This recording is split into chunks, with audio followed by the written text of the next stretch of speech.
idea behind these lunches is to feed the whole family the same thing to minimize stress for the lunch maker. Simply adjust portion sizes to the person. Suggestions include minimal prep items and foods that can be made the night before so it's less crazy in the morning. Lastly, I made recommendations for drinks, but realistically, I would pack water 90% of the time. Here are some tips to getting kids to eat healthy. Involve them in the process of making lunches and make each family member responsible for at least one task. Children are also more likely to eat produce if they're cut up, so make them into bite-sized pieces. Give them 2 healthy options to choose from. Research suggests that they'll be more likely to eat it if they had a say in what they were eating. It's also important not to bring junk food into the house, at least not all the time. There may be days of whining that so-and-so gets candy for lunch, but 1, your kid will go hungry and eventually have to eat what they have, and 2, no one's gonna trade candy for veggie sticks and dip. Pack extra snacks so they'll always have healthy options. If you have a picky eater, every time you give in to their crying and whining, it's manipulating you into buying them crap. That's not doing anyone any favors. Do you want your kids fighting obesity in a year or so? If not, then stick to the plan. For Monday, do a whole grain wrap with rotisserie chicken, hummus, and mixed greens, some salted edamame, and a fruit smoothie. You can blend water with fruit, spinach, and kefir. I boil several servings of brown rice pasta when I get a chance and store it separate from my tomato sauce. When I want it for lunch, I combine the 2 and package. Serve with celery stick with sunflower seed butter smeared inside and topped with chia. Package some sliced apples, and if desired, bring diluted orange juice, half water, half OJ to reduce sugar intake.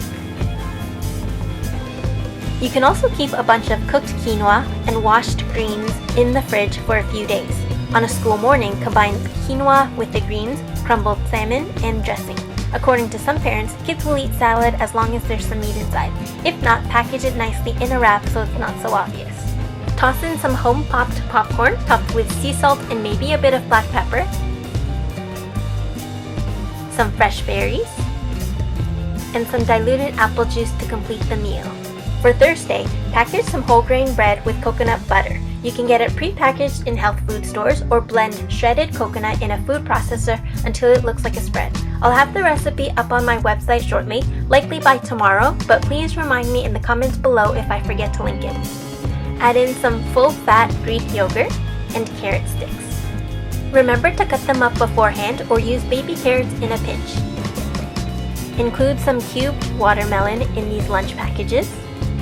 And if you're looking for a drink, add coconut water. For Friday, serve rice paper wraps. I like to include shrimp, cucumber, and lettuce, and dip it in pureed mango. Since the paper hardens overnight, I would recommend preparing it day of, but the mango puree can be done days in advance. Include peeled boiled eggs. Add in a small bunch of grapes. And to drink, toss in some hemp milk, which comes pre-packaged, or you can make your own by blending a 1/4 cup of hemp with 1 cup of water, and if you want, you can strain it, but that's not really recommended. If you have other lunch ideas or suggestions on how to feed your kids healthy food, leave me comments below and start a conversation. See you next time!